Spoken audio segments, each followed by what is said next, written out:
النهاردة يومنا طويل جدا، فعملت الفطار بسرعة واخدت شوية مكسرات عشان تديني طاقة لباقي اليوم، وطبعا القهوة والشمع علشان انا مش قادرة اعمل بخور خالص النهاردة. وبدأت اجهز بقى علشان هنزل، فحطيت شوية ميك اب كده خفيف. وبالمناسبة ده اكتر لون بحبه في حياتي. جهزت شنطتي واخدت الحاجات اللي انا محتاجاها النهاردة. وفي عادة في الأيام الطويلة باخد الشنطة دي علشان بدل ما اشيل اكياس كتير او كده بحط في الشنطة بقى على طول.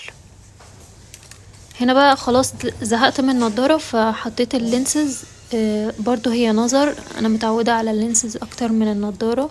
بقالي تقريبا 5 سنين متعودة عليها. وخلاص يعني انا ان شاء الله هعمل العملية قريب، بس كل سنة اقول كده وما اعملهاش في الاخر عشان بخاف. شجعوني يا جماعة، اللي عملها يشجعني ويقول ان هي عادية. هنا بقى كنت بوريكم الاوتفيت بتاعي. عادة انا بحب الحاجات اللي هي السادة يعني. واحط لونين كده على بعض وخلاص، دي اكتر حاجات انا بحبها على طول، بحب البسها على طول. رحت ميني سو علشان اشتري حاجة من دول، انا كان نفسي في ستيتش بس ما لقيتهوش للأسف، فكنت هاخد حاجة من الدباديب دي بس احجامها كانت كبيرة فما عجبتنيش. كنت عاوزة نوت بوك فاحترت بين الاسود والبينك، في الاخر يعني استقريت على البينك، عجبتني اكتر. الرماية دي جبتها لحمزة. طبعا بيشبط في اي حاجة انا بعملها بما اني بلعب رماية، فقال لي انا عايز انا كمان، فجبتله لعبة.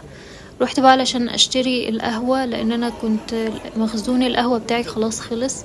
فرحت اشتري شوية قهوة كده.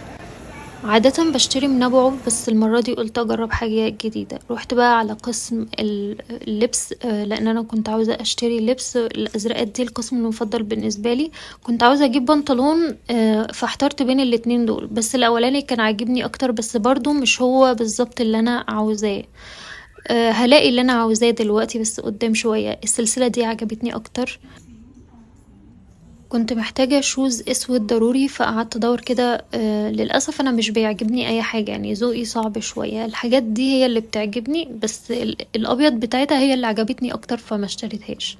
دي بقى عجبتني قوي، حسيت ان هي ممكن تليق على حاجات كتير، والشنطة دي خطفت قلبي حرفيا. ده بقى بالظبط اللي كنت عاوزاه، يعني تقدروا تقولوا كده بنطلون احلامي. انا بقالي يجي سنة بدور على البنطلون ده يا جماعة، واخيرا الحمد لله لقيته.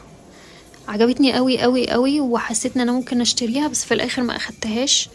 اللبس الصيفي بقى كان لسه موجود منه شويه بس قعدت اغض بصري عشان ما اشتريش. ورحت اشتري ورد لنفسي بس ما لقيتش وردة التوليب، ودي اكتر وردة انا بحبها. واخيرا الحمد لله خلصت شوبينج ورحت بقى للتمرين بعد يوم طويل جدا، بس الحمد لله التمرين كان كويس وكنت بجيب في التارجت بالظبط وجبتها اكتر من مرة الحمد لله. فكان عاجبني يوم النهاردة. الرماية بقى يا جماعة والله جميلة جدا ورياضة مختلفة، عشان في ناس سألتني يعني ايه رأيك فيها. هي جميلة جدا ومختلفة بس مش اللي هي ألعبها كل يوم. يعني انا دلوقتي اتمرنت وكل حاجة، بس بعد كده هحب اروحها مرة ولا حاجة، لكن مش اللي انا استمر عليها، مش حاسة كده. ودي كانت اخر حاجة اختتم بيها اليوم، والحمد لله اليوم خلص.